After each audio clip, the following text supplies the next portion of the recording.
관심 맡은 우리 구주 어찌 좋은 친구인지 걱정 근심 무거운 짐 우리 주께 맡기세 할렐루야 할렐루야 할렐루야 할렐루야 할렐루야 할렐루야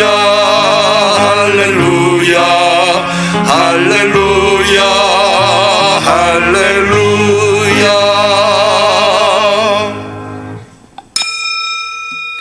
하나님은 영이시니 예배하는 자가 신령과 진정으로 예배할지니라.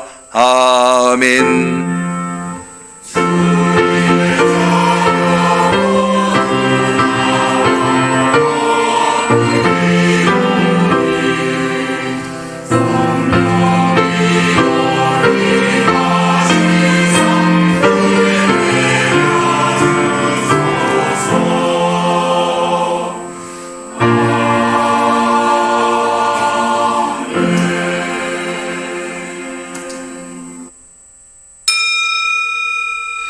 복 있는 사람은 악인의 꾀를 쫓지 아니하며 죄인의 길에 서지 아니하고 오만한 자의 자리에 앉지 아니하고 오직 여호와의 율법을 즐거워하여 그 율법을 취하로 묵상하는 자로다.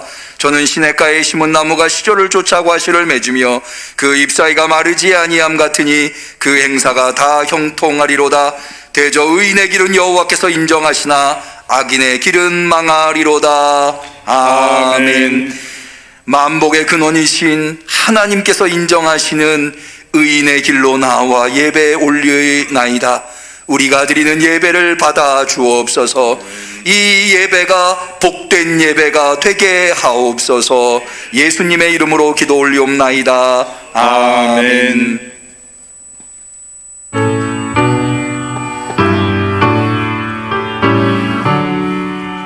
내 주는 살아계시고 날 위해 비심을 그 주신 사랑이 나여 나 알게 되었네.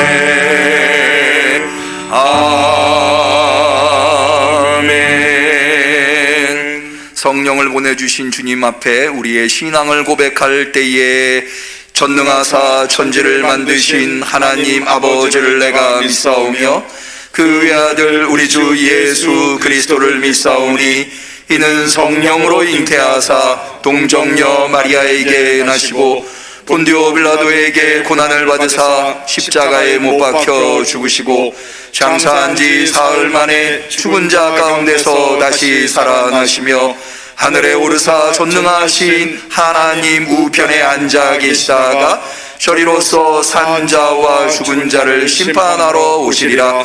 성령을 믿사오며 거룩한 공회와 성도가 서로 교통하는 것과 죄를 사하여 주시는 것과 몸이 다시 사는 것과 영원히 사는 것을 믿사옵나이다.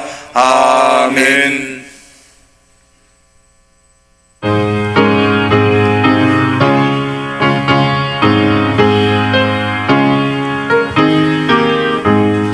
구주 예수 의지함이 심히 기쁜 일일세 허락하심 받았으니 의심하주 없도다.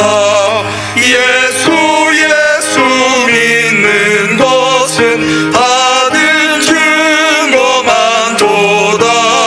예수 귀한 예수 믿음 더욱 주소서. 구주 예수 의지함이 심히 기쁜 일일세 주를 믿는 나의 마음을 그의 피에 적시네. 예수 믿는 것은 받은 증거만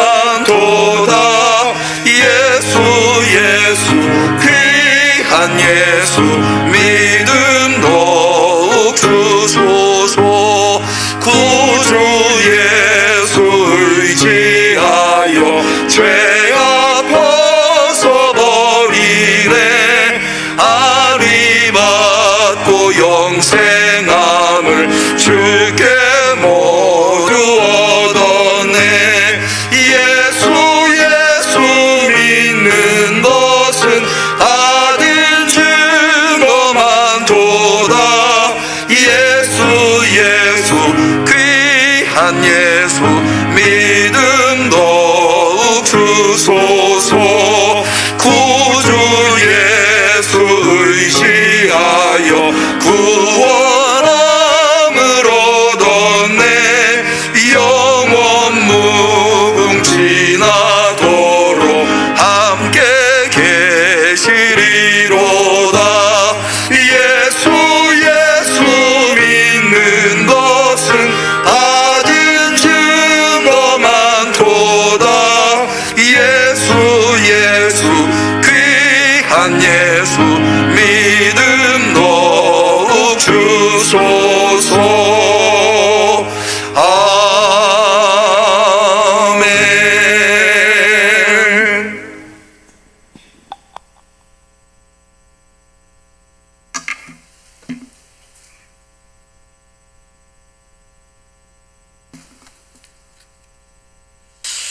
삼천리 금수강산과 아름답고 풍요로운 계절을 주신 하나님, 폭염과 무더위를 참고 이기고 나니 마침내 아침과 저녁의 시원함이 얼마나 좋은지요.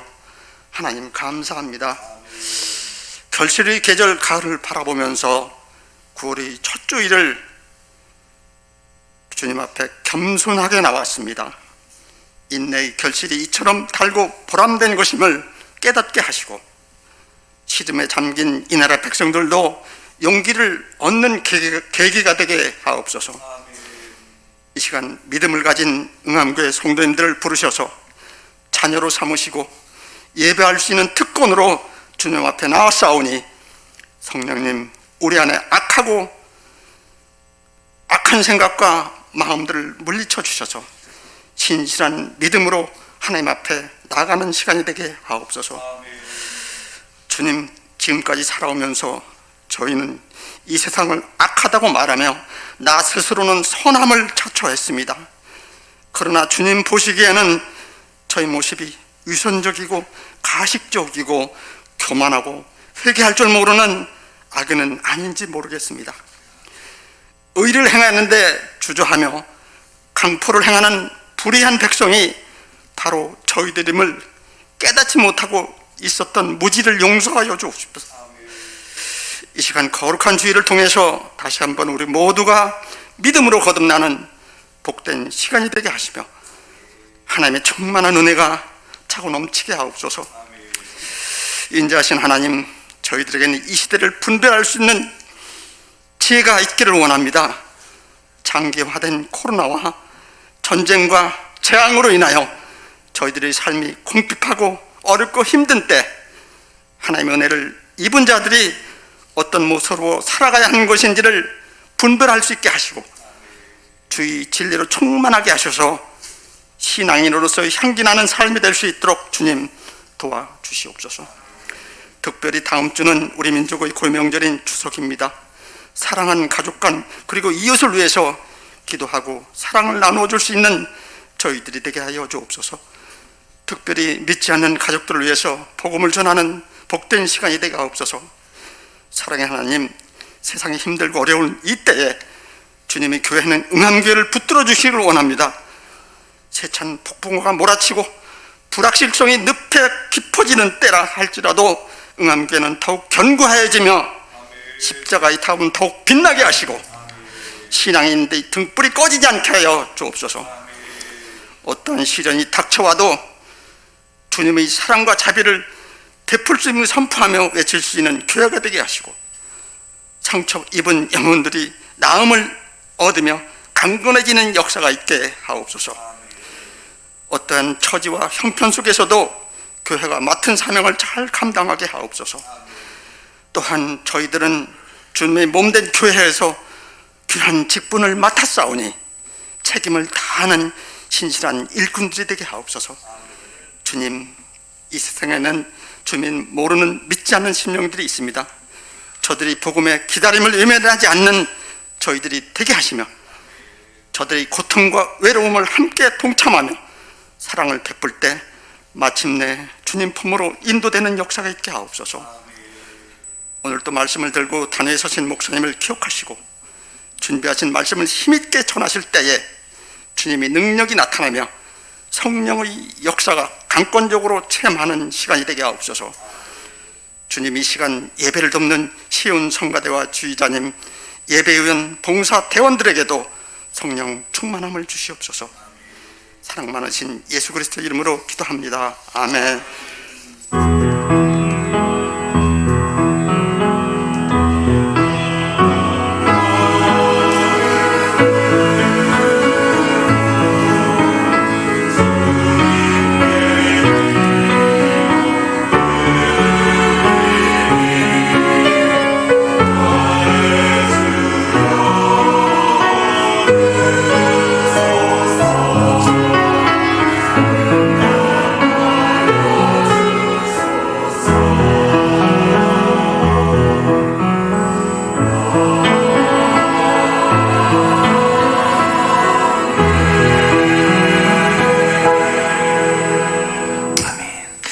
하나님께서 우리의 간절한 기도를 들어주시기를 축원합니다.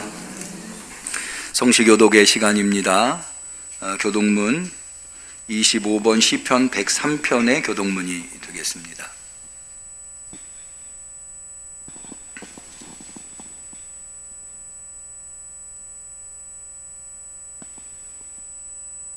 교독문 25번 시편 103편.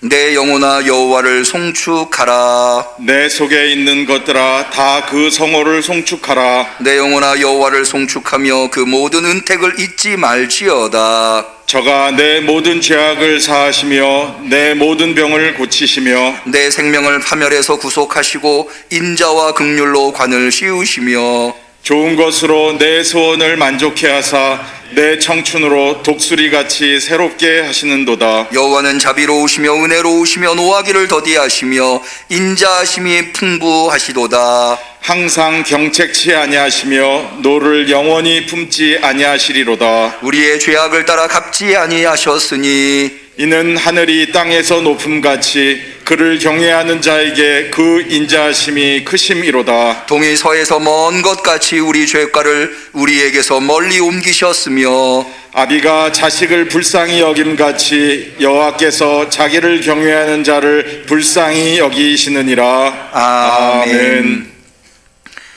하나님의 말씀은 요한복음 14장 12절에서 17절에 이르는 말씀이 되겠습니다.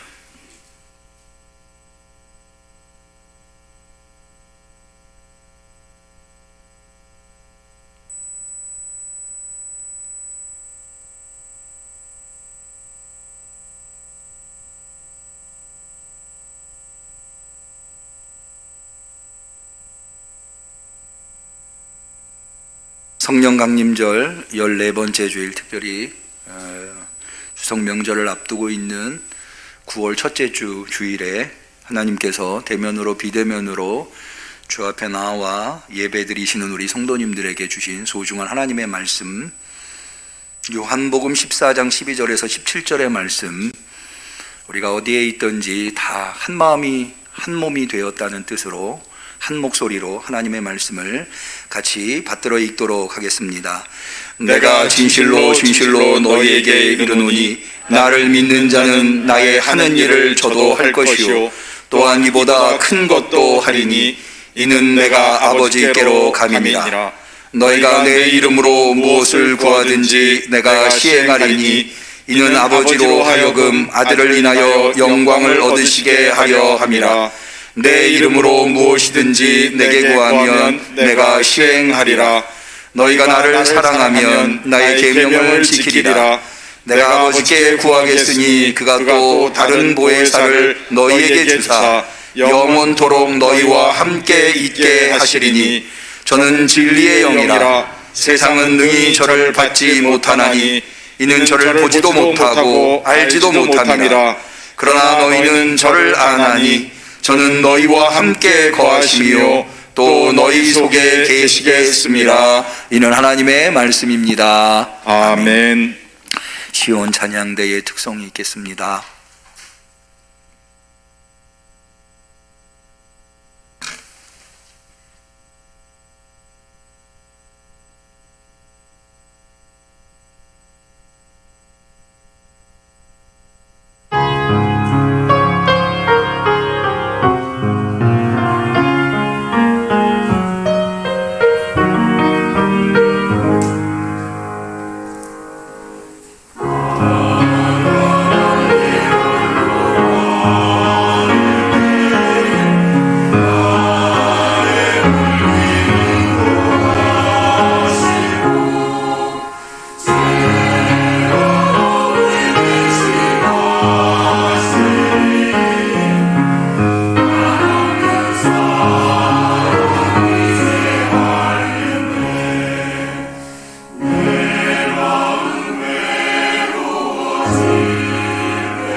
아멘.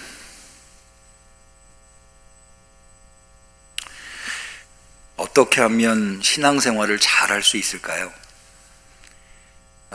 공부하는 학생은 공부를 잘하고 싶은 마음이 당연히 들 거예요. 운동을 하는 운동선수도 역시 운동을 잘하고 싶어 할 겁니다. 우리는 모두 신앙인입니다. 그렇죠? 그렇다면 신앙생활을 잘할 수 있어야 되겠죠.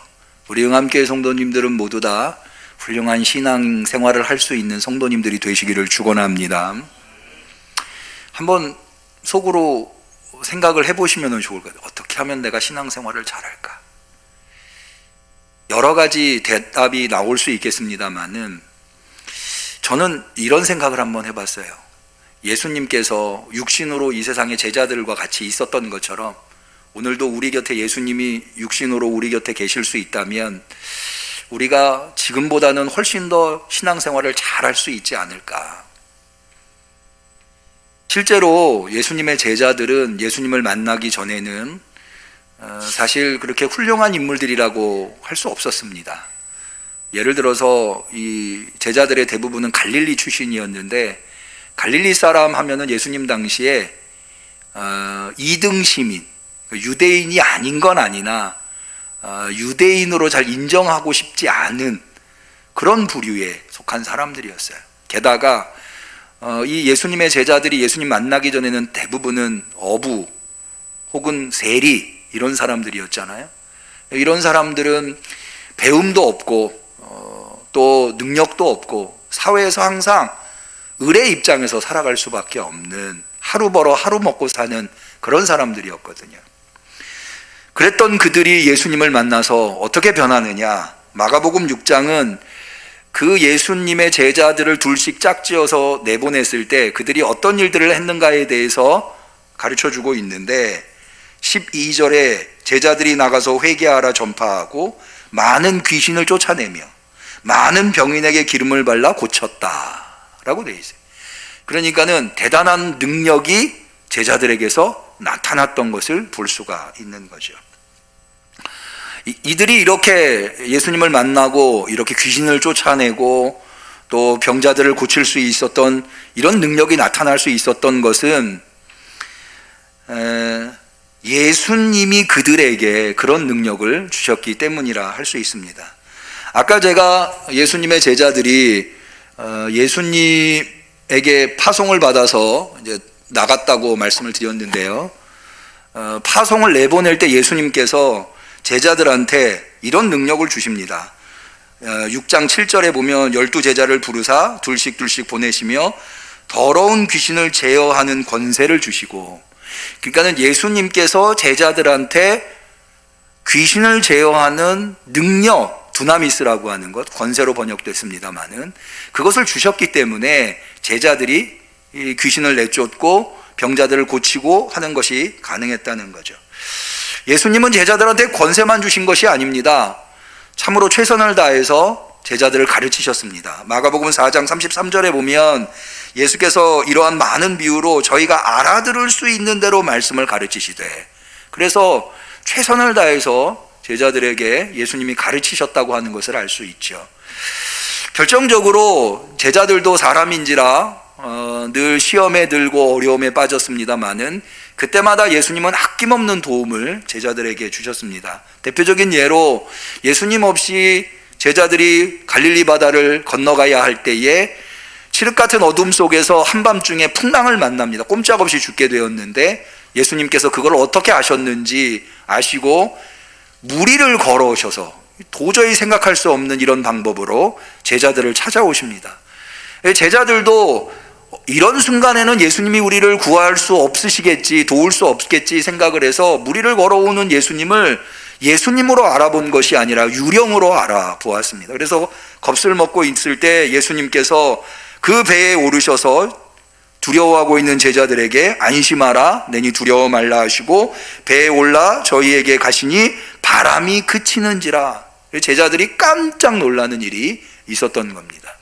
이렇게 예수님이 제자들 곁에서 제자들에게 능력을 주시고 모르는 것을 가르쳐 주시고 또 어려움을 당할 때마다 돕는 이런 예수님이 우리 곁에, 우리에게도 제자들 곁에 육신으로 예수님이 있었던 것처럼 우리 곁에 예수님이 계시다면 우리는 우리의 대부분은 너나 할 것 없이 지금보다도 훨씬 훌륭한 신앙생활을 잘할 수 있지 않을까.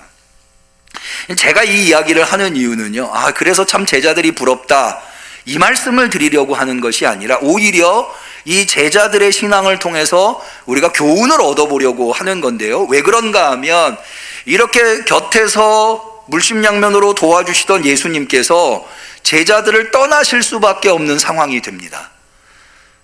대표적인 예로 요한복음에 의하면 예수님이 떠나시는 여러 가지 이유가 있습니다마는 예수님은 제자들을 위해서 너희를 위하여 처소를 예비하러 간다라고 해서 제자들을 위해서 예수님은 제자들이 싫거나 제자들과 더 이상 다니시지 않으시려고 하거나 그런 게 아니라 오직 제자들을 위해서 제자들을 떠나실 수밖에 없는 그런 상황이 된 거죠. 그렇게 예수님이 제자들을 떠나시게 돼서 제자들과 이별을 하게 되니까 예수님을 떠나보내야 하는 제자들이 처음에는 겁과 두려움을 가질 수밖에 없었습니다. 요한복음 14장 1절에 보면 너희는 마음에 근심하지 말라. 이 말씀을 왜 예수님께서 하셨겠어요? 제자들이 지금 근심하니까 예수님을 떠나보내야 되는 입장에서 예수님 없이 우리가 무슨 일을 할 수 있을까? 예수님 없으면 과거의 그 어부, 힘없고 나약한 그 자리로 돌아갈 수밖에 없는 거잖아요. 그런 염려와 걱정을 하고 있는 제자들한테 이렇게 근심하지 말아라. 또 요한복음 16장 22절에 보면 지금은 너희가 근심하나 내가 다시 너희를 보리니 너희 마음이 기쁠 것이요. 이 말씀을 하는 이유도 지금 예수님을 떠나보내야 하는 제자들의 마음이 근심으로 가득 차 있다고 하는 것을 알게끔 해주는 대목이라 하겠습니다. 그러나 이내 제자들은 이 근심과 염려를 떨쳐버리고 오히려 예수님이 육신으로 곁에 계셨을 때보다 훨씬 더 훌륭한 신앙생활, 훨씬 더 탁월한 신앙인의 모습을 보여주는 것을 사도행전을 통해서 알 수 있습니다. 그들은 다시 모였고요. 예수님이 십자가에 운명하실 때 제자들은 겁을 집어먹고 다 흩어졌지 않습니까? 그리고 아무도 모르게 방에 숨어 들어갔었던 그 제자들인데 다시 이들이 모였고요. 또 기도했고 열심으로 예배를 드렸습니다. 이뿐만이 아니라 사도행전 4장에 보면 베드로와 요한이 복음을 전하다가 산헤드린 공회에 체포되어 재판을 받게 됩니다. 우리나라는 3권이 분립되어 있습니다마는 베드로 시대의 산헤드린 공회는 3권을 모두 가지고 있었습니다. 그러니까 막강한 권력을 가지고 있었던 곳이 산헤드린 공회라고 하는 곳이죠. 그런데 베드로 요한이 예수님의 이름으로 복음을 전하는 것을 못마땅하게 여긴 산헤드린 공회원들은 그 막강한 권력을 과시하면서 예수의 이름으로 절대로 가르치거나 복음을 전하지 말아라 라고 엄포를 놓습니다. 협박을 하는 거죠. 그때 베드로가 그렇게 협박하는 3권을 모두 가지고 있는 막강한 권력의 대제사장한테 이렇게 얘기합니다. 내가 사람의 말을 들으랴 하나님의 말을 들으랴. 그들이 막강한 권력을 가지고 있었지만 그 권력으로 베드로를 꺾을 수 없었던 거죠. 이것을 보고 이 대제사장과 산헤드린 공회원들은 이렇게 이야기를 합니다. 사도행전 4장 13절에 저희가 베드로와 요한이 기탄 없이 말함을 보고 그 본래 학문 없는 범인으로 알았다가 이상히 여겼다. 그러니까 이들이 얼마나 담대하게 또 얼마나 지혜롭게 대답을 하는지 또 그런 태도를 가지고 있고 그런 심적 상태에 있는지 대제사장과 산헤드린 공회원들이 야 정말 이상하다. 어떻게 이들이 이럴 수 있는가. 그럴 정도로 그들은 대단한 인물들이 되었다고 하는 것. 가장 탁월한 모습을 우리가 발견해 볼 수 있는 것이 이 초대교회 사도들뿐만 아니라 초대교회 성도들이 얼마나 탁월한 신앙인들이었는가, 대단한 신앙인들이었는가. 사도행전 4장에는 그것에 대해서 알 수 있는 실마리를 제공해 주는데요. 거기 이렇게 되어 있어요. 34절에 그 중에 핍절한 사람이 없으니 초대교회 성도들 중에 핍절한 사람이 없다는 거예요. 이는 밭과 집 있는 자는 팔아 그 판 것의 값을 가져다가 사도들의 발 앞에 두매 저희가 각 사람의 필요에 따라 나누어 주었다. 그러니까 초대교회 성도들은 서로가 서로를 뜨겁게 사랑하기 때문에 자기 것을 자기 것이라고 하지 않고 자기 것을 팔아서 사도들의 발 앞에 내려놓고 필요한 사람들 나눠주세요 라고 했다는 거예요. 사실 이것을 구현하려고 했었던 것이 공산주의죠. 근데 공산주의 이거 실패했어요. 역사 속에 이것을 성공한 예는 공동체는 오직 초대교회밖에 없어요. 누가 자기 것을 어떻게 모은 것인데 그것을 아낌없이 내어놓겠습니까? 그만큼 그들은 훌륭한 사랑의 공동체를 이루었고 그만큼 훌륭한 신앙의 공동체를 예수님이 육체로 곁에 계시지 않는데도 불구하고 이룰 수 있었다는 것을 알 수 있는 거죠. 그들은 어떻게 그렇게 할 수 있었을까요? 예수님이 안 계시는데도 불구하고. 저는 바로 오늘 본문을 통해서 그 지점을 우리가 좀 배워봐야 되지 않겠나. 그것을 우리가 배우고 깨닫는다면 우리도 비록 예수님이 눈에 보이게 곁에 계시진 않아도 제자들처럼 초대교회 성도들처럼 탁월한 신앙인으로 훌륭한 신앙인으로 대단한 신앙인으로 살아갈 수 있지 않을까. 오늘 말씀을 통해서 우리 영암교회 성도님들 그런 신앙인들이 다 되시기를 진심으로 축원합니다. 바로 그것이 오늘 우리가 읽은 본문의 예수님의 약속에 의해서 이루어졌다. 저는 그렇게 봅니다. 먼저 오늘 요한복음 14장 우리가 12절에서 17절의 말씀을 보게 되었는데요. 이 부분은 요한복음의 고별 설교입니다. 예수님께서 십자가에 운명하시는 금요일 전날 제자들을 모아놓고 마지막으로 유언과도 같이 한 설교가 요한복음 14장에서 16장까지 나오는데요. 이 고별 설교에 예수님은 이제 제자들을 떠나야 하기 때문에 제자들을 권면하십니다. 권면의 내용이 나오고요. 그 다음에 홀로 남겨지는 제자들을 위한 약속을 주십니다. 그리고 마지막 17장에는 예수님께서 마치 공간복음에 겟세마네 동산에서 예수님이 기도하셨던 것과 같은 비슷한 그러나 내용은 좀 다른 17장에 예수님이 제자들을 위한 기도를 하시고 그리고 유다가 데리고 온 군인들에 의해서 체포되시고 그 다음은 여러분이 잘 알고 계십니다. 이 제자들을 위한 권면, 약속, 그리고 기도는 앞서 말씀드린 대로 다 예수님이 떠나 예수님과 이별해야 해서 홀로 이 땅에 남겨져야 하는 제자들을 위해서 하시는 것이라 할 수 있습니다. 먼저 예수님은 제자들한테 왜 예수님이 제자들을 떠날 수밖에 없는지에 대해서 말씀하십니다. 앞서 말씀드린 대로 내가 너희를 위하여 처소를 예비하러 가노라.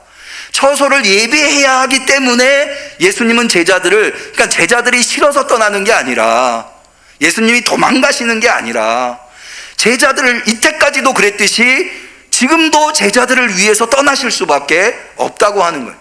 그러면서 예수님은 제자들한테 내가 너희를 고아처럼 버려두지 않겠다. 요한복음 14장 18절, 내가 너희를 고아와 같이 버려두지 아니하고 너희에게로 오리라.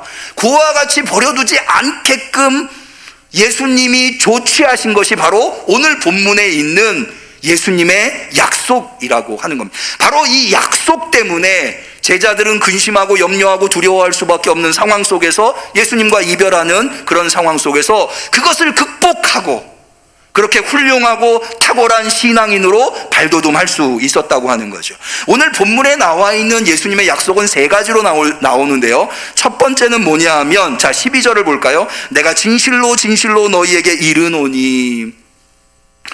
예수님께서 요한복음에서 대단히 중요한 말씀을 하실 때 관용처럼 사용하시는 어구가 내가 진실로 진실로 너희에게 이르는, 이게 진실로 진실로가 원어에는 아멘으로 되어 있어요. 아멘 아멘 이렇게 되어 있거든요.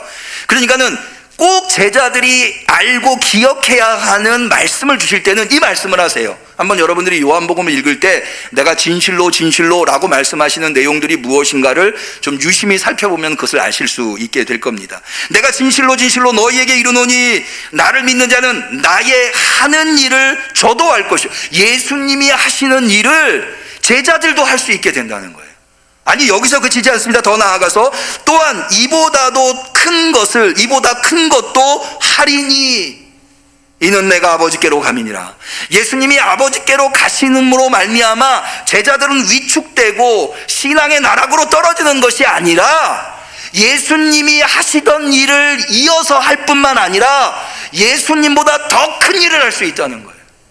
놀라운 약속 아닙니까? 아니 어떻게 이해가, 우리 이런 유명한 고사성어가 있죠. 청출어람. 제자가 스승보다 낫다. 근데 사실은 우리가 어떻게 예수님보다 더 큰 일을 할 수 있습니까? 그런데요, 실제로 여기 예수님보다 더 큰 일을 한다고 하는 것은 예수님보다 더 탁월하게 일을 잘한다 그런 의미라기보다는 예수님보다 더 넓은 범위에서 예수님이 하시던 일을 하신다라고 하는 의미입니다. 예를 들어서 예수님께서는 공생에 활동하신 곳이 육체라고 하는 한계를 가지고 있기 때문에 지금의 팔레스틴 지역, 갈릴리, 사마리아, 예루살렘 이 지역에 제한되어 있었습니다. 예수님은 이 지역을 벗어나 보신 적이 없으세요. 이 지역은 오늘날 우리에게 익숙한 강원도 정도의 땅덩어리의 크기를 가지고 있다고 해요. 그러니까 예수님은 그 강원도 정도 크기 되는 지역에서만 사역을 하셨어요. 그런데 사도행전에 보면 제자들은 어떻습니까? 그 지역을 넘어서 지금의 터키 지역, 소아시아와 더 나아가서 유럽까지 가서 복음을 전하는 것을 볼 수가 있죠. 실제로 사도행전 1장 8절 여러분 잘 아시죠? 오직 성령이 너희에게 임하시면 너희가 권능을 받고 예루살렘과 온 유대와 어디까지? 사마리아 땅끝까지 이르러 내 증인이 된다. 그러니까 예수님의 사역보다 훨씬 더 광범위한 곳에서 제자들은 그 사역을 이어갈 수 있게 된다. 또 마태복음 28장 예수님이 이렇게 모든 족속으로 제자를 삼아, 유대와 사마리아 땅만이 아니라 이방 끝까지 모든 족속으로 제자를 삼아 아버지와 아들과 성령의 이름으로 세례를 주게 된다라고 말씀하십니다. 예수님이 이렇게 제자들이 예수님이 하는 일도 하고 예수님보다 더 큰 일도 할 수 있게 제자들이 될 것이라고 약속을 하시지만 여기에는 조건 하나가 붙습니다. 이 조건이 이행될 때 이것이 가능하다는 거예요. 그게 뭐냐? 다시 한번 12절을 읽어볼까요? 내가 진실로 진실로 너희에게 이르노니 누가? 나를 믿는 자는, 나를 믿는 자, 나의 하는 일을 저도 할 것이요 또한 이보다 큰 것도 하리니. 그러니까 예수님보다 더 큰 일을 제자들이 할 수 있는데 그걸 할 수 있으려면 뭐가 이루어져야 하는가? 예수님을 믿는 것이 이루어져야 됩니다. 예수님을 믿는 자들에게 이 일이 이루어진다는 거죠. 실제로 마가복음 16장에 보면 부활하신 예수님께서 제자들에게 이렇게 말씀, 믿는 자들에게는 이런 표적이 따르리니. 어떤 표적이냐? 저희가 내 이름으로 귀신을 쫓아내며 새 방언을 말하며 뱀을 집으며 무슨 독을 마실지라도 해를 받지 아니하며 병든 사람에게 손을 얹은즉 나으리라 믿으시기를 축원합니다. 이거는 믿는 자들에게, 제자들에게, 사도들에게만 이 일이 나타나는 게 아니라 믿는 자들에게. 여러분 누구시죠? 믿는 자들이죠. 여러분도 하실 수 있는 거예요. 예수님이 약속해 주셨어요. 여러분도 귀신 내쫓으실 수 있고요, 여러분도 새 방언 말하실 수 있고요, 여러분도 무슨 독을 마실지라도 해를 받지 않을 수 있고요, 여러분도 병든 자들에게 손을 얹은즉 나을 수 있다는 거예요. 그런데 어떻게 할 때? 예수님을 믿을 때. 그러니까 내가 그게 안 되는다면 우리는 뭐를 고민해 봐야 되는가 하면 내 믿음이 참된 믿음인가. 예수님 또 말씀하셨죠. 너희 믿음이 뭐만 할지라도, 겨자씨만 할지라도 이 산을 들어 바다에 던지우라 해도 그리 된다고. 여기서 산이라고 하는 것은 우리가 인생에서 만나는 태산과 같은 근심들, 염려들, 걱정들을 의미해요. 근데 어떤 사람들은요, 이 염려와 걱정 앞에서 하나 걱정을 하지 않아요. 하나 염려하지 않아요. 얼마나 담대한지 몰라요. 그런데 어떤 이들은 작은 염려에도 그것 때문에 밤잠을 못 이루고 불면증에 시달리고 우울증에 빠지는 사람들이 있어요. 그 차이가 뭐예요? 믿음이 있느냐 없느냐. 믿음이 있으면 이 산을 들어 바다에 던지우라 해도 그리 된다고 했어요. 믿음이 중요한 거죠. 여러분 그거 하실 수 있으세요? 우리 찬송가 397장 믿는 사람 일어나 다 힘을 합하여 이 세상 모든 마귀를 다 쳐서 멸하세. 믿음이 이기네, 믿음이 이기네, 주 예수를 믿음이 온 세상 이기네. 할렐루야. 예수님이 약속하신 거예요. 두 번째 예수님의 약속은 기도를 들어주시겠다는 거예요. 13절 볼까요? 너희가 내 이름으로 무엇을 구하든지 내가 시행하리니. 14절 내 이름으로 무엇이든지 내게 구하면 내가 시행하리라. 믿으시기를 바랍니다. 한번 따라해 보시죠. 내 이름으로 무엇이든지 내게 구하면 내가 시행하리라. 할렐루야. 여러분 기도가 능력이 있는 이유는 예수님이 그것을 시행해 주신다고 약속하셨기 때문이에요. 실제로 기도가 얼마나 능력이 있는지 여러분 사도행전 16장에 바울과 실라가 빌립보에서 복음을 전하다가 억울하게 감옥에 갇혔어요. 자기를 따라다니면서 소리를 질러대는 귀신 들린 여종에게서 귀신을 내쫓아줬는데 그것을 억하감정으로 생각해서 그 주인이 바울과 실라를 고발해가지고 감옥에 갇히게 된 거예요. 그런데 이 바울과 실라가 한밤중에 기도하고 찬미했더니 어떻게 됐어요? 이에 호련히 큰 지진이 나서 옥터가 움직이고 문이 곧 다 열리며 모든 사람의 매인 것이 다 벗겨진지라. 할렐루야. 기도의 능력이. 여러분 기도가 얼마나 탁월한 능력이 있는지 수도 없이 설명드릴 수 있습니다만은 그러나 더 이상 설명이 필요치 않아요. 여러분 모두 다 인정하실 거예요. 그런데요 여기에도 한 가지 조건이 있어요. 예수님께서 내 이름으로 무엇이든지 구하면 내가 시행하리라 라고 말씀하셨는데 그 예수님이 우리의 기도를 시행해 주시는 조건, 컨디션이 하나가 있는데 그게 뭐냐면 내 이름으로 구하면이에요. 내 이름으로. 여러분 이 내 이름으로 구한다고 하는 거, 그래서 우리는 기도할 때마다 마지막에 예수님의 이름으로 기도합니다 이렇게 끝내죠. 근데 사실 이 예수님의 이름으로 구한다고 하는 것은 그것을 마치 주문처럼 그냥 기도 끝날 때마다 아무 생각 없이 마치 관용구처럼 예수님의 이름으로 기도합니다 라고 그 말을 붙인다고 하는 의미가 아니에요. 여기 본문에서 내 이름으로 구한다고 하는 것에 대해서 예수님이 이렇게 말씀, 다시 13절을 볼까요? 내가 내 이름으로 무엇을 구하든지 내가 시행하리니. 그 이유가 뭐냐? 이는 아버지로 하여금 아들을 인하여 영광을 얻으시게 하려 합니다. 무슨 얘기냐? 예수님이 예수님의 이름으로 기도하면 시행하는 이유는 그것을 통해서 예수님을 통해서 하나님이 영광 받으시게 하려고. 그러니까 예수님의 이름으로 기도한다고 하는 것은 예수님의 영광, 하나님의 영광을 위해서 무엇을 구하든지 예수님이 그것을 시행해 주시겠다는 거예요.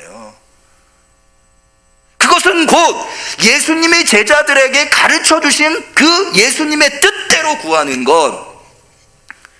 실제로 요한일서 5장 14절에 보면 사도 요한은 성도들한테 그를 향하여 우리의 가진 바 담대한 것이 이것이니 그의 뜻대로 무엇을 구하면 들으심이라. 누구의 뜻대로? 그의 뜻대로. 여러분, 우리가 기도에 응답되지 않는 이유가 무엇입니까? 기도에는 탁월한 능력이 있습니다. 예수님이 시행해 주십니다. 믿으시기를 바랍니다. 그런데 왜 우리의 기도는 능력이 없을까요?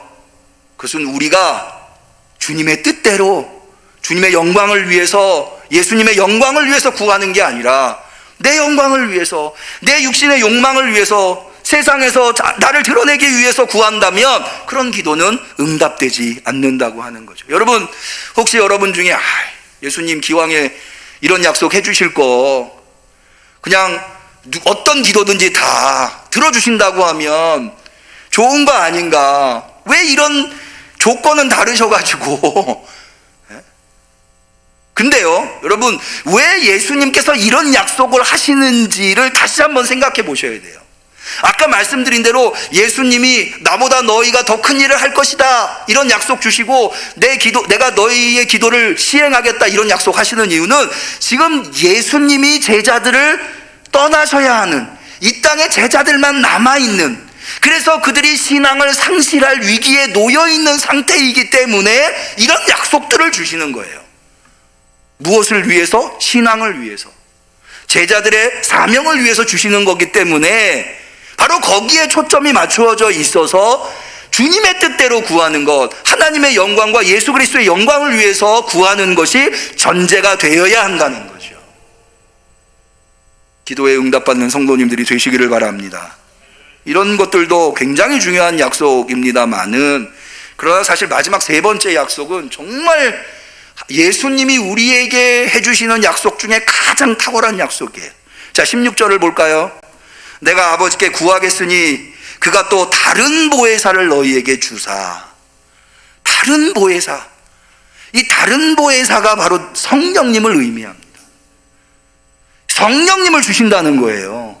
이것은 예수님이 직접 주실 수 있는 것이 아니어서 아버지에게 구해서라도 너희한테 성령님을 주겠다 라고 지금 기록하고 있어요.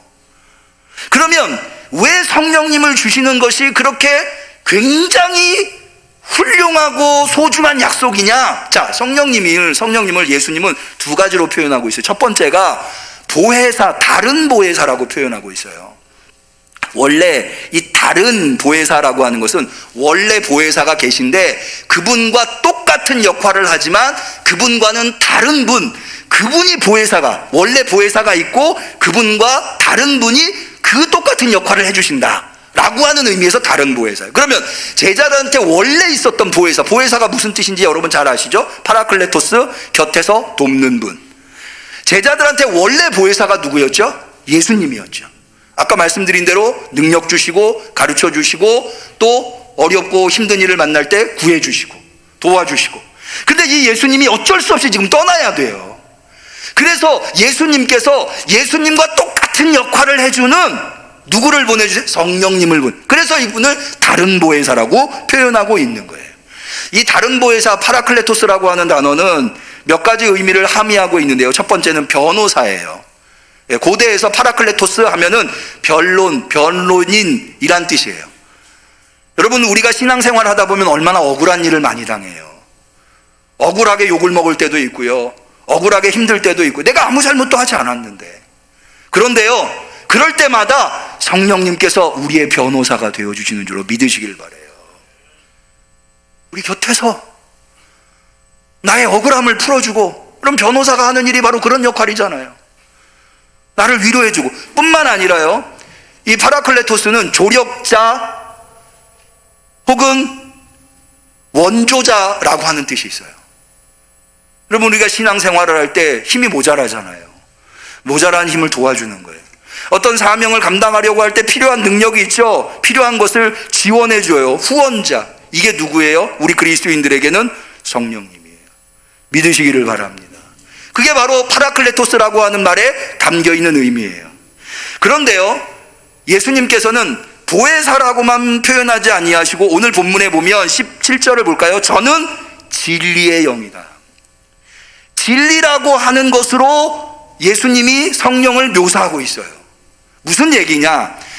파라클레토스, 성령님이 우리를 곁에서 도우시고 변호해 주시고 조력해 주시고 또 원조해 주시는데, 특별히 무엇으로 우리를 변호해 주시고 원조해 주시느냐? 진리로. 여러분, 이거 굉장히 중요한 이야기예요. 여러분, 인생을 살면서요, 어떤 이들은 거짓에 휘둘려서 인생을 탕진하고 후회하는 사람들이 굉장히 많아요. 인생을 열심히 살았는데 인생을 다 살고 뒤안길에 서보니까 내가 헛살았구나.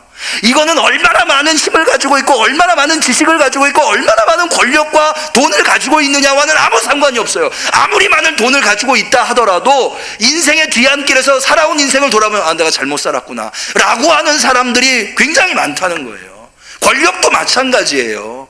어쩌면 우리는 그런 거짓에 휘둘리면서 인생을 너무나 소중한 오늘 하루하루의 인생을 탕진하고 있는지도 몰라요.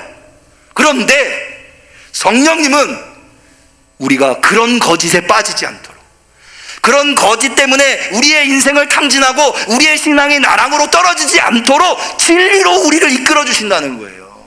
우리 응암교회 성도님들은 다 진리의 삶을 사시기를 축원합니다. 하루하루가 알차고 가치 있는 삶.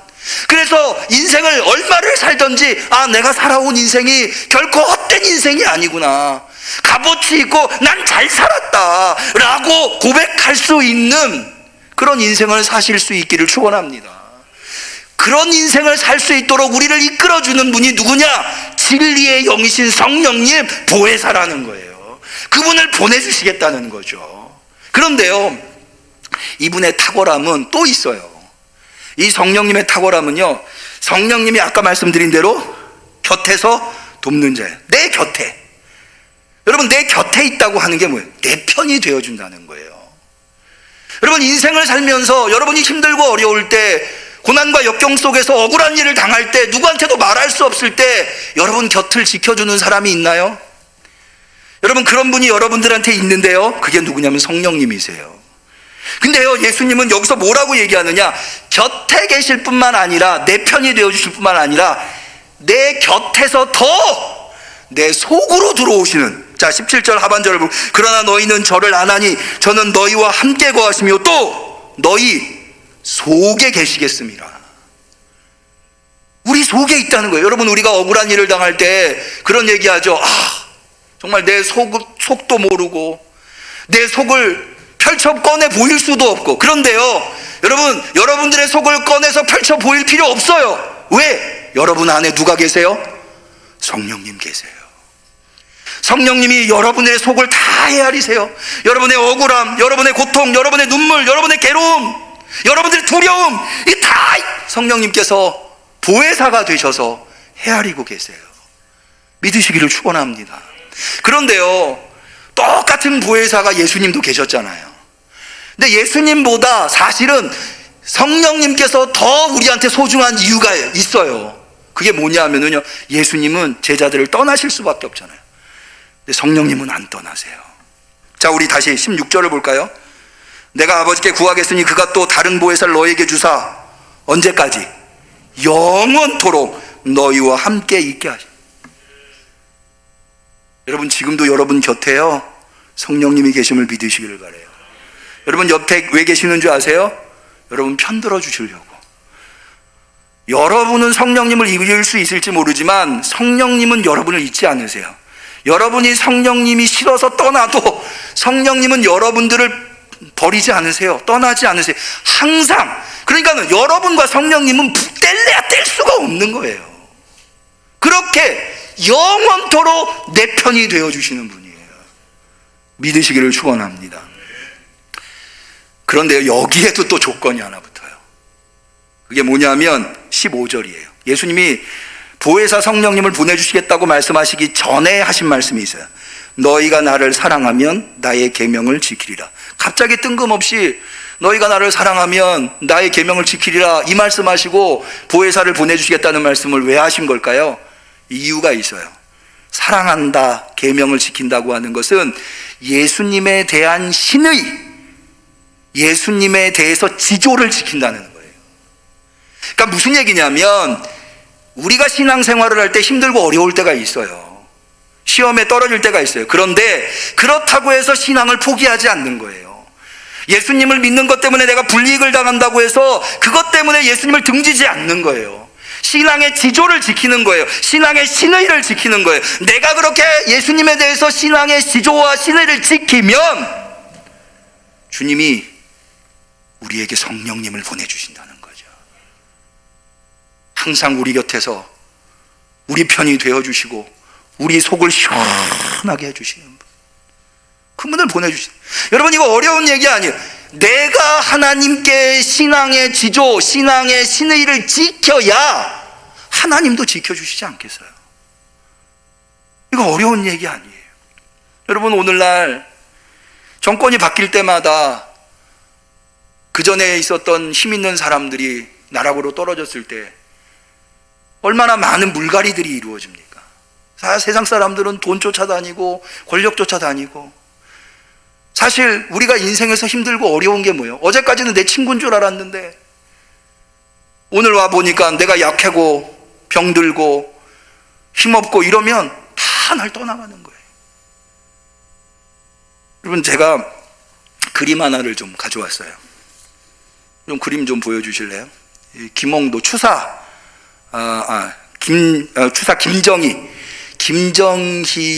추사 김정희가 그린 세한도. 추사 김정희는 조선 말 대표적인 문인이죠. 그런데 추사 김정희 그림도 유명하지만 추사체로 유명하잖아요. 이분이 어떤 일에 연루돼서 제주도로 유배를 돼요. 그런데 거기에서 그린 그림이 이 세한도, 거기 써 있죠? 세한도라고. 이 세한도가 아마 추사 김정희가 그린 그림 중에 가장 유명한 그림일 거예요. 근데 여러분, 그림을 보시면은요, 그림이 어떻게 좀, 야, 이거 대단한 그림이라고 느껴지세요? 저는 특별히 저 나무 아래에 있는 집을 보면은요, 그리다 만 것 같아요. 그렇죠? 뭐 이게 대단한 그림인가? 그런데요, 원래 이 세한이라고 하는 말이 어디서 나왔는가 하면 추사 김정희가 이거를 1844년 여름에 이상적이라고 하는 호가 우선이에요. 이우선이라고 하는데 우선 이상적에게 그려준 그림이에요. 그게 세한도 이건데요. 이 세한이라고 하는 말은 논어의 자한편에 나오는 말이라 하더라고요. 거기에 무슨 내용으로 나오는가 하면 겨울이 된 뒤에야 소나무와 잣나무가 시들지 않음을 안다. 그러니까 한여름에는 뭐 화려한 꽃들이 많이 펴요. 그런데 추운 겨울이 되면 소나무와 잣나무가 끝까지 푸르름을 잃지 않는 것. 진짜 나무라는 거죠. 진짜 나무임을 안다. 이런 구절이 나온다는 거예요. 이 그림을 왜 세한도라고 지었는지, 자, 그 다음 그림을 보여주실까요? 이 세한도 옆에 세한도 발문이라고 세한도를 그리게 된, 아까 말씀드린 대로 이것은 이상적, 우선이라고 하는 우선 이상적에게 그려준 그림인데, 그 옆에 이게 한 장, 두루마리로 되어 있는 그림이거든요. 그 옆에 그 발문, 김정희가 이 그림을 그릴 때 왜 그렸는지에 대한 내용을 적은 발문이 적혀 있어요. 자, 다음 그림. 이 발문만 좀 넓게 보여드린 거예요. 저기 보면 추사 김정희가 이 글을 맨 마지막에 이렇게 돼 있어요. 맨 마지막에 보이시는지 모르겠는데 완당 노인서 이렇게 돼 있어요. 완당 맨 끝에 낙관 찍기 바로 위에 완당이 누구냐면, 우리가 김정희의 호를 추사라고 알고 있는데 김정희의 호는 여러 개가 있어요. 그 중에 하나가 완당이에요. 그래서 아까 그림 다시 한번 보여주시죠. 맨 앞에 앞으로. 이 그림에 보면 소나무 가지 위에 낙관이 찍혀 있죠. 원래 낙관은 그림 아래쪽에 찍혀 있는데 이 그림은 독특하게 그림 위에 낙관이 찍혀 있어요. 그게 완당이라고 되어 있는 거예요. 이게 김정희의 호예요. 그런데 그러니까는 그 발문이 넘겨주실까요? 네. 아까 발문 보여주신 거. 저 발문이 김정희가 쓴 것임을 알 수가 있는데 저 발문의 내용의 일부에 이렇게 돼 있어요. 자, 한번 읽어드릴 테니까 들어보세요. 지난해 만학집과 대운 산방집 두 책을 붙여주었고 금년에 또 우경이 지은 황청 경세 문편을 붙여주었다. 이것은 제주도에 유배되어 있는 김정희한테 우선 이상적이 책을 이렇게 보내줬다는 거예요. 이들 책은 모두 세상에서 언제나 구할 수 있는 책이 아니니 천만리 먼 곳에서 구한 것이고 여러 해를 거듭하여 입수한 것이지 한때에 해낸 일이 아니다. 그리고 세상의 도도한 풍조는 오로지 권세가와 재력가만을 붙쫓는 것이다.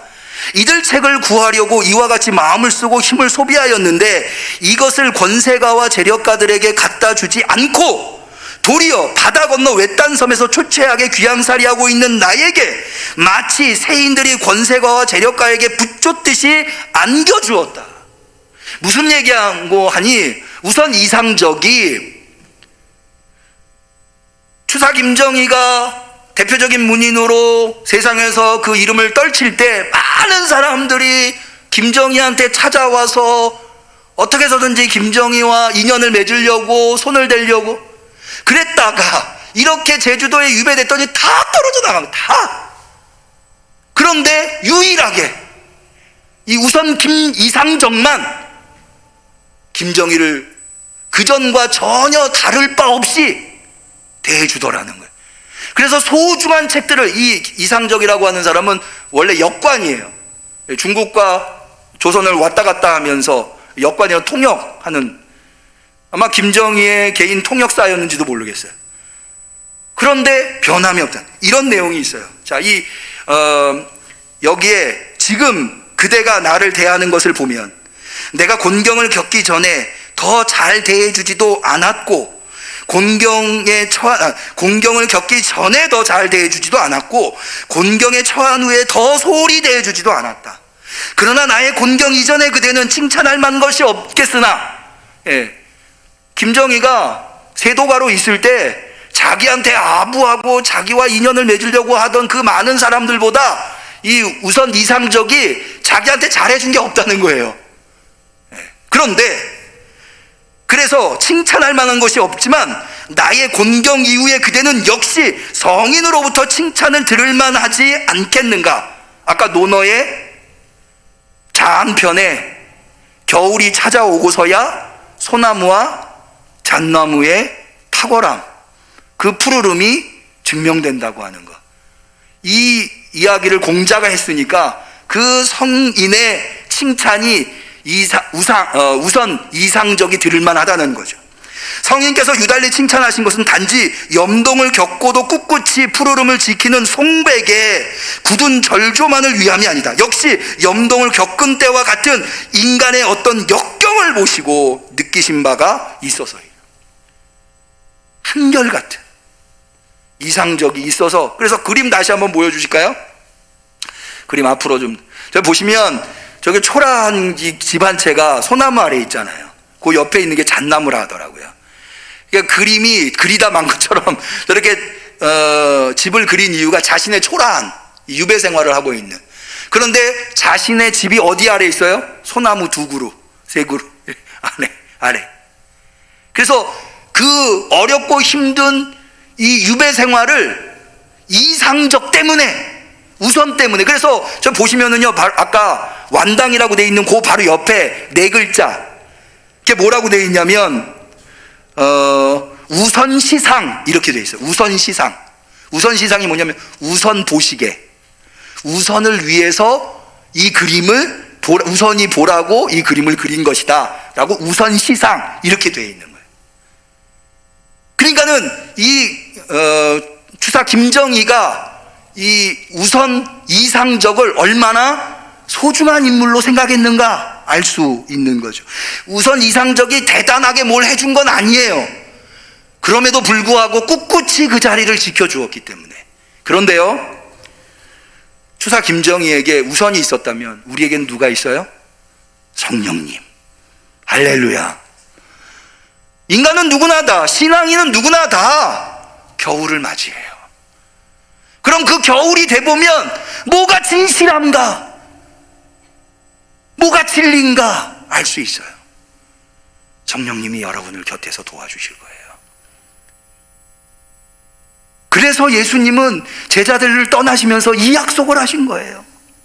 여러분, 그 성령님을 모셔드리고 훌륭한 신앙인, 이 땅에서 아무리 추운 겨울이 찾아와도 이겨내는 신앙인 되실 수 있기를 주님의 이름으로 간절히 축원합니다. 기도하겠습니다. 하나님 아버지, 오늘 우리에게 귀한 말씀으로 깨달음을 허락하여 주시니 감사합니다. 주님, 우리가 오늘 주님이 주신 말씀을 모르는 것이 아니온데 이것을 잊어버리고 어렵고 힘든 일이 닥치면 믿음을 잃어버리고 예수님의 이름으로 기도하는 것도 잃어버리고 성령님도 잊어버리고 그래서 신앙이 나락으로 떨어질 때가 한두 번이 아니었습니다. 주님, 이제 다시 한 번 더 우리 마음에 새깁니다.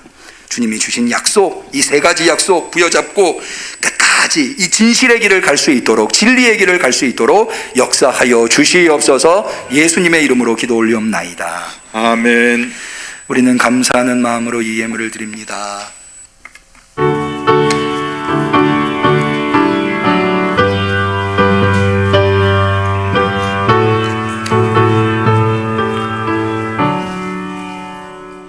오 놀라운 구세주 예수 내 주 참 능력의 주시로다. 큰 바위 및 샘솟는 그곳으로 내 영혼을 숨기시네. 메마른 땅을 종일 걸어가도 나 피곤치 아니하며 저 위험한 곳 내가 이를 때면 큰 바위에 숨기시고 주 손으로 덮으시네. 주 예수님 공중에 임하실 때 나 일어나 맞이하리. 그 구원의 은총을 노래하리. 저 천군과 천사 함께 메마른 땅을 종일 걸어가도 나 피곤치 아니하며 저 위험한 곳 내가 이를 때면 큰 바위에 숨기시고 주 손으로 덮으시네.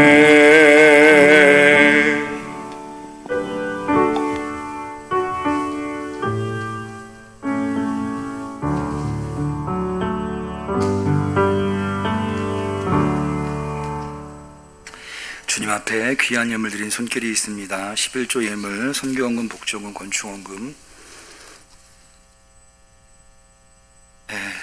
주정원금, 최영자 집사님 성미 드리셨고요. 감사원금 드리셨습니다.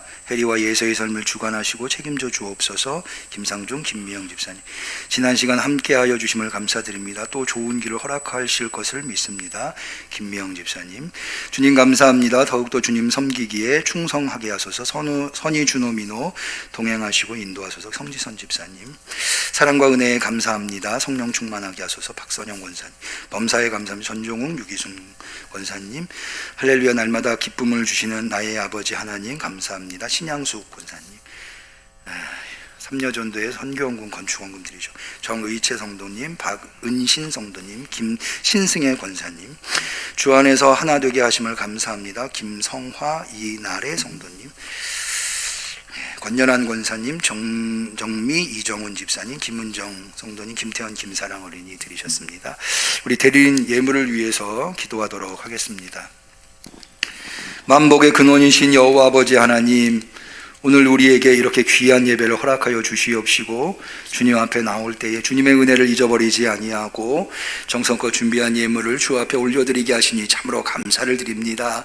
주님, 우리 성도들이 드린 이 예물이 이 종의 손에 있습니다마는 우리 성도들은 사람의 손이 아니라 하나님의 권능의 손에 들린 줄로 믿습니다. 주님, 우리 손에 있으면 적은 예물이지만 주님 손에 들려 있으면 이 세상의 결핍을 해결하고도 남음이 있는 위대한 예물이 될 줄로 믿습니다. 오병이어의 기적이 나타나는, 그래도 우리 응암교회가 생명을 살리고 이 지역에 꼭 필요한 교회가 되는 귀한 예물로 사용되게 하여 주시옵소서. 주님, 우리 성도들이 어떻게 이 예물을 마련하여 드렸는지 주님이 너무나도 잘 아십니다. 이 예물에 담겨있는 눈물, 기도, 우리 성도들이 주님을 향한 사랑과 그 신실함 주님께서 헤아려 주시옵시고, 주님, 세상에서 이기는 성도들, 승리하는 성도들, 이겨내는 성도들이 되게 하여 주시옵소서.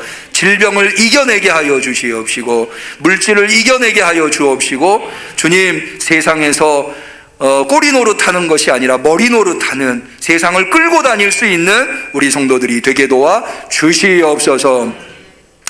주님, 태풍이 유례없는 강력한 힘으로 이 한반도에 올라오고 있다 합니다. 심히 걱정이 됩니다. 무사히 이 태풍이 지나갈 수 있도록 역사하여 주시옵소서. 그리하여서 이 태풍으로 인하여서 고통당하는 이들이 발생하지 아니하도록 주님, 이 종의 우리 성도들의 간구를 들어 응답하여 주시옵소서. 간절히 축복하며 감사하며 예수님의 이름으로 기도 올리옵나이다. 아멘.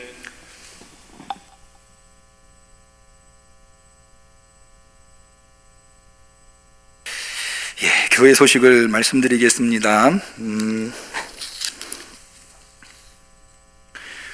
주보를 참조해 주시고요. 오늘 생일이신 분이 계시네요. 김영옥 집사님, 최홍예 집사님 기억하시고 생일 축복해 주시면 감사하겠습니다. 돌아오는 토요일이 추석이죠. 그래서 우리가 매년 이 명절에는 교회에서 가정 예배 예식서를 제공하는데 올해도 마련했습니다. 필요하신 분은 교회 입구와 대예배실 로비에 마련이 되어 있으니까 가져가셔서 활용해 주시면 되겠습니다. 돌아오는 9월 9일 금요일 연합구역 예배는 추석 명절이 토요일이고 그 준비 때문에 많이들 분주하실 듯 하여서 추석 명절 가정 예배로 대신하도록 하겠습니다. 착오 없으시기를 바라고요. 우리가 코로나 재확산으로 잠시 중단했었던 점심 식사와 오후 찬양 예배를 추석 명절이 지나고 난 셋째 주, 9월 셋째 주부터는 재개하려고 합니다. 그래서 식사를 하면서 춘교도 나누고 또 오후 찬양 예배를 통해서 은혜도 나누려고 합니다. 여러분 기억하시고요. 마음에 준비하시고 잘 참여해 주시면 감사하겠습니다. 내일 저희 교회에서 특별한 행사가 있습니다. 저희 교회가 기독교 대한성결교회, 이 기독교 대한성결교회는 전국에 30개의 지방회가 있는데요. 그 중에 저희 교회가 속해 있는 지방에는 서울 서지방입니다. 서울의 서쪽에 있다고 해서 서울 서지방인데, 우리 서울 서지방에는 한 105개 정도의 성결교회가 있는데, 이 105개 교회의 목사님들과 사모님들이 한 달에 한 번씩 모임이 있습니다. 모여서 예배도 드리고 또 친교도 나누고 하는데요. 내일 바로 저희 교회에서 서지방 교역자 원례회가 계획되어 있습니다. 오전 11시부터 12시 반, 한 1시간 반 정도 진행이 되는데, 다른 것은 크게 염려할 게 없습니다만은 우리 교회가 주차 시설이 좀 협소해서 가능한 한 우리 성도님들 내일 오전에는 교회의 주차장을 좀 비워주실 수 있으셨으면 합니다. 뿐만 아니라 외부의 손님들이 오셔서 불편함이 없이 잘 모임을 하고 가실 수 있도록 봉사해 주셔야 될 분들이 좀 필요한데요. 시간이 되시는 분들은 내일 오전 10시까지 교회로 모여주시면 감사하겠습니다. 나머지 광고는 주보를 참고해 주시고요. 오늘 아주 축복하고 축하할 일 한 가지가 있는데요. 우리 주연애 권사님의 차남 되시는 우리 김성화 씨가 돌아오는 10월 15일 토요일 오후 2시에 결혼을 하신다고 합니다.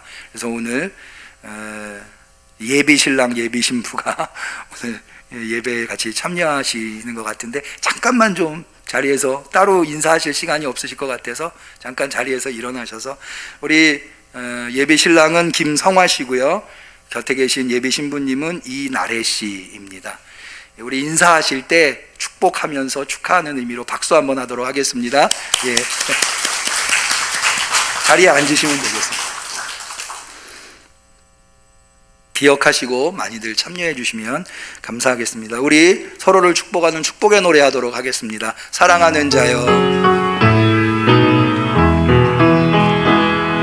사랑하는 자여, 너의 영혼이 잘됨같이 언제나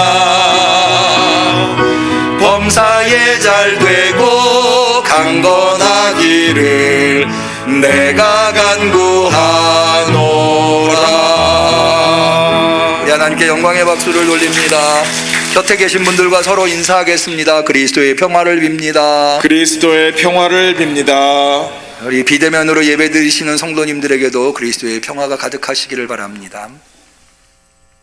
감사합니다. 송영하시겠습니다.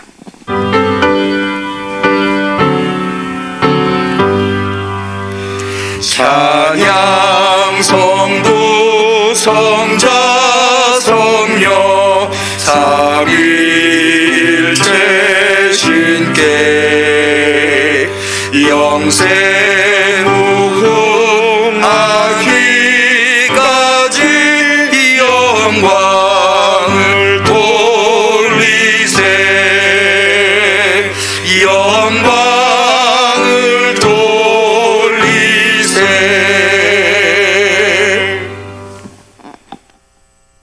우리를 고아처럼 내버려 두지 아니하시고 우리에게 탁월한 약속들을 베푸시사 오늘도 힘들고 어려운 세상 속에서 신앙생활을 잘 해나갈 수 있도록 도우시는 예수 그리스도의 은혜와 하나님 아버지의 사랑과 성령님의 교통하심 충만하심 역사하심이 그 약속을 마음에 새기고 어찌하든지 믿음으로 예수님의 이름으로 또한 신의로 이 신앙생활을 끝끝내 잘 마무리하겠다고 결단하는 우리 성도들 머리머리 위에 우리 응암교회 위에 지금부터 영원까지 함께 하시기를 간절히 축원하옵나이다. 아멘.